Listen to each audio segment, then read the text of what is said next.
నమస్తే. Welcome to Suman TV. నేను పద్మిని. ప్రస్తుతంతో పాటు డాక్టర్ చేతన్ రాజ్ గారు ఉన్నారు. మాట్లాడదాం. సార్ నమస్తే సార్. నమస్తే మేడం. డాక్టర్ గారు మోకాళ్ళు ఏంటి డాక్టర్ గారు ఈ మోకాళ్ళ నొప్పులు?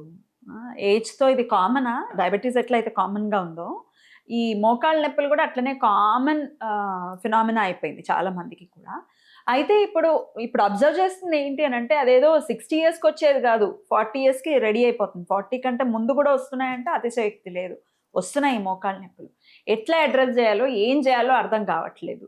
హోమియోపతిలో దీనికి ఏమైనా మంచి ట్రీట్మెంట్ ఉందా? రివర్స్ అవుతదా? చెప్తారా?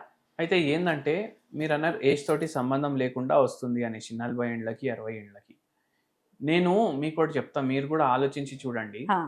ఆడోళ్ళకి ఎక్కువ ఉంటాయా మోకాలు నొప్పులు, మగవాళ్ళకి ఎక్కువ ఉంటాయా? ఆడవాళ్ళకి ఎక్కువ అవుతాయి. ఇప్పుడు మోకాలు ఏం చేస్తాయి? మొత్తం శరీరం భారం దాని మీద వేసుకుంటాయి, ఆపుకుంటాయి. మొత్తం ఇల్లు భారం ఎవరి మీద ఉంటది? ఆడోళ్ళ మీదనే ఉంటది. అవునా కాదా?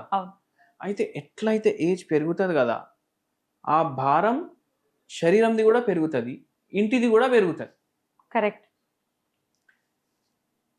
పిల్లలు 20 ఏండ్లు 25 ఏండ్లు వచ్చినప్పుడు వరకు పిల్లల రెస్పాన్సిబిలిటీ కూడా అమ్మ మీదనే, హస్బెండ్ రెస్పాన్సిబిలిటీ భార్య మీదనే, అత్తయ్య మామయ్య రెస్పాన్సిబిలిటీ కోడల మీద. వాళ్ళు కూడా ఏజ్ అయిపోయారు కదా ఇప్పుడు. అందరిది భారం ఆడోళ్ళ మీద ఉంటుంది. దాంతో వీళ్ళకు స్ట్రెస్ ఉంటుంది. ఇప్పుడు చూడండి, అందరు అంటారు, మనం అడుగుతాం స్ట్రెస్ ఏముంది అనేసి. అయితే అంటారు, ఆమెకి ఏం స్ట్రెస్ లేదు డాక్టర్, ఆమె అట్లనే స్ట్రెస్ అంటది, ఏం లేదు ఆమెకి అనేసి అంటారు. వాళ్ళు అంటారు, అరే ఏమేమి చూసుకోవాలి, ఇవన్నీ చూసుకోవాలి, పిల్లల్ని చూసుకోవాలి, వంటలు చేయాలి, టిఫిన్లు చేయాలి, క్లీన్ గా పెట్టాలి, క్లీన్ గా పెట్టాలి, మళ్ళీ ఇస్త్రీ బట్టలు టైంకి అక్కడ, లేకపోతే మా ఆయన నా బట్టలు ఎక్కడ పెట్టినావు అని అది ఇది అనేసి అంటారు. ఇది ఎందుకు వండినావు అని కొడుకు అంటాడు. హస్బెండ్ కి అదే ఇష్టం ఉంటది. అందరికి వేరే వేరే వంట చేసి పెట్టాలి.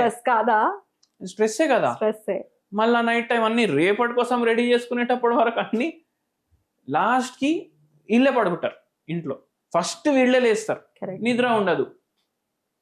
మళ్ళా ఇంకోటి, ఇప్పుడు ఫైబ్రాయిడ్ అయినా, లేదంటే ఎడినోమయోసిస్ అయినా, లేకపోతే ఏదైనా వేరే మెటరేజియా అంటే ఓవర్ బ్లీడింగ్ అవుతుంది, గర్భసంచి ఏమో ఉబ్బిపోయింది, దాంతో ఏమవుతుంది? గర్భసంచి తీపిచేసేయాల్సిన పరిస్థితి ఒక్కొక్కసారి వస్తుంది. 38 ఏండ్లకే గర్భసంచి తీసిండ్రు అనుకో, మీకు 38 ఏండ్లకి మెనోపాజ్ వచ్చేసినట్టు. కరెక్టే కదా? ఇంకా పీరియడ్స్ రావు కదా. మళ్ళా ఓవరీస్ ఉంటాయి, గర్భసంచితో పాటు ఓవరీస్ ఉంటాయి, అవి కూడా తీసేయాల్సిన పరిస్థితి అవుతుంది ఒక్కొక్కసారి. అప్పుడు ఏమవుతుంది అంటే మన అంటే ఆడోళ్ళ శరీరంలో ఇప్పుడు ఇవన్నీ టెన్షన్లు ఉంటాయి కదా వాళ్ళకు, దాన్ని ఫైట్ చేయడానికి దేవుడేమో ఒకటి ఇచ్చింది, అది ఎస్ట్రోజన్, అది హార్మోన్. అది ఇప్పుడు ఇవి తీసేస్తే అది చక్కగా ప్రొడ్యూస్ కాదు. చక్కగా ప్రొడ్యూస్ కాకపోతే రిలాక్సేషన్, మజిల్స్కి రిలాక్సేషన్, బోన్స్కి స్ట్రెంగ్త్, న్యాచురల్ నొప్పి తగ్గడానికి కూడా అది హెల్ప్ చేస్తుంది, శక్తి ఇస్తుంది, ఇవన్నీ చేయాలి కదా. అది ఉండలేదు ఇప్పుడు. అప్పుడు ఏమవుతుంది? ఆర్థరైటిస్ ఆటోమేటిక్ వస్తుంది. మోకాల్లో, నడుములో, మెడలో ఆస్టియోపోరోసిస్ వస్తుంది. అట్లా ఆస్టియో ఆర్థరైటిస్ చాలా మందికి వస్తుంది. ఇప్పుడు వస్తారు, మనం అడుగుతాం, అరే గర్భసంచి తీసేసినాక అవుతున్నాయి ఆ నొప్పులు అంటే, అవును సార్ మీకు ఎట్లా తెలుసు అంటారు. అంటే పోస్ట్ హిస్టెక్టోమీ ఆర్థరైటిస్ అంటారు దాన్ని. అది చాలా మందికి వస్తుంది ఇట్లా యంగ్ ఏజ్లో గర్భసంచి పోవడం వల్ల. హోమియోపతిలో ఈ ఫైబ్రాయిడ్స్ ఉన్న, ఎడినోమయోసిస్ ఉన్న, లేకపోతే ఓవేరియన్ సిస్ట్లు అయినా, హెమోరేజిక్ సిస్ట్లు అయినా, దానికి విదౌట్ సర్జరీ ట్రీట్మెంట్ ఉంటుంది, మంచిగా అవుతుంది హోమియోపతి తోటి.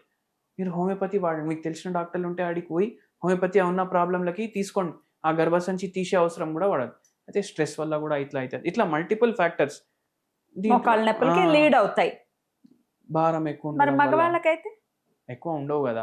ఇప్పుడు చూడండి, ఎక్కువ నిల్చొని పని చేస్తారు, ఎక్కువ ఇప్పుడు ఎంత వాకింగ్ చేయాలి దానికన్నా ఎక్కువ వాకింగ్ చేసేటోళ్ళకి, అట్లాంటి వాళ్ళకి వస్తుంది. మెట్లెక్కి దిగడం వల్ల కూడా మోకాళ్ళ నొప్పులు ఏమైనా ఉంటాయా? రావు. మనం 10-15 ఫ్లోర్లు ఎక్కం, 10-15 ఫ్లోర్లు దిగం. ఇంత ఇప్పటి నుంచే కాదు, వేల సంవత్సరాల నుంచి చిడీలు ఉన్నాయి. అవును. ఎక్కడ ఉండే అంత ఇప్పుడు అవుతున్నాయి. ఎందుకంటే మనం ఎప్పుడో ఒకసారి నడుస్తాం. మనం ఏమైనా రెగ్యులర్ బేసిస్ మెట్లకి దిగుతుంటే ఏమి కాదా? ఏం అంటే కాదు. ఆ బరువంతా మెట్ల మీద ఇప్పుడు దిగేటప్పుడు ఎక్కువ బరువు పడిపోతుంది మెట్ల మీద అని మెట్లు మీకు దిగుతూ ఒకటి ఉంటే తెలుసా, బరువు. కొన్ని ఇయర్స్ బ్యాక్ ఒక రీసెర్చ్ ఉండే, మెట్లు ఎక్కి మెట్లు దిగుతే మోకాల నొప్పికి జర మంచిగా ఉంటది, మోకాల నొప్పి రాకుండా చూసి. ఇప్పుడు ఇట్లా రివర్స్ అంటారు. చెప్తున్నారు ఇప్పుడు. ఇంకా కొన్ని ఏండ్లు అయితే మళ్ళీ అది కరెక్ట్ మళ్ళీ అదే కరెక్ట్ అంటారు. అయితే ఏంది అంటే ఏది మైండ్ లో పెట్టుకోకండి. ఫస్ట్ థింగ్, మీరు ఏది అతిగా చేస్తలేరు కదా. ఇప్పుడు కొన్ని ఏండ్లు అయితే నిల్చుంటే మోకాల నొప్పులు వస్తున్నాయి, మీ బరువు ఎక్కుంది. ఒక రకంగా నిల్చకుండా మనం ఉండలేం కదా. అంతే కదా. సరే, అయితే మైండ్ ఫ్రెష్ పెట్టుకోండి మీరు. అట్లా రైట్. హోమ్ రెమెడీస్ కూడా ఏదైనా చెప్పండి డాక్టర్ గారు మోకాళ్ళ నొప్పులు. నేను ఏం చెప్తానంటే, anti oxidant rich, anti inflammatory properties rich మీరు తీసుకోవాలి. ఫుడ్ తీసుకోవాలి. ఫుడ్ లో కూడా తీసుకోవాలి. మీకు ఒకటి చెప్తాను, ఇప్పుడు వెల్లుల్లిపాయలు తీసుకోండి, 7 8 కట్ చేయండి, 2 నిమిషాలు పక్కకు పెట్టండి. దాని తర్వాత కొంచెం మస్టర్డ్ ఆయిల్ తీసుకోండి, అది కొంచెం వేడి చేయండి. ఆవాల నూనె, దాంట్లో ఈ వెల్లుల్లిపాయలు వేయండి. కొంచెం అవి లైట్ బ్రౌన్ అవుతాయి కదా, పోయి బంద్ చేయండి. బంద్ చేయగానే దీంట్లో కొంచెం పసుపు వేయండి. పసుపు వేసి ఇది చల్లగా అయిపోతుంది కదా. మీకు మోకాల నొప్పులు ఎక్కువ ఎప్పుడు ఉంటాయి ఆలోచించండి. డే టైంలో ఉంటాయా, పడుకున్నప్పుడు ఉంటాయా? ఓకే, పడుకున్నప్పుడు ఉంటున్నాయి అనుకోండి. ఈ నూనె దీని మీద పెట్టేసి వదిలేసి పడుకోండి. నొప్పి తగ్గించడానికి హెల్ప్ అవుతుంది. మళ్ళా తర్వాత మార్నింగ్ టైం ఉంటున్నాయి అనుకోండి, కిచెన్లో 3-4 గంటలు పని చేస్తారు, మళ్ళీ మీరు టీచర్ అనుకోండి, పోవాలి నిల్చోవాలి, పెట్టుకొని వదిలేసేయండి, మీకు జర బెటర్ ఉంటుంది. ఇప్పుడు ఆస్టియోఆర్థరైటిస్ ఉంది, ఆపరేషన్ వరకు వెళ్ళిపోయింది సిచ్యువేషన్, హోమియోపతి మందులు వాడండి, మంచిగా అవుతుంది. రైట్. ఆపరేషన్ కూడా లేకుండా అవసరం లేదు, నాన్ సర్జికల్ గానే మనకు మంచిగా అవుతుంది. అమేజింగ్ డాక్టర్ గారు. సో మోకాళ్ళ నొప్పులతో మా పేరెంట్స్ బాధపడుతున్నారు, ఇట్లా కూడా చెప్తుంటారు, మేము ఫారెన్ లో ఉన్నామండి, వీళ్ళు ఎప్పుడు పాపం ఫోన్ చేసినా కంప్లైంట్ చేస్తున్నారు, మాకు బాధ వేస్తుంది, వాళ్ళని వచ్చి చూడలేము, ఇట్లా కూడా అంటూ ఉంటారు. సో హోమియోపతి అద్భుతంగా వర్క్ చేస్తుంది అని చెప్తున్నారు కాబట్టి డెఫినెట్గా ఒకసారి సార్ని కన్సల్ట్ చేసేటటువంటి ప్రయత్నం చేయండి. థ్యాంక్ యూ డాక్టర్ గారు. నమస్తే.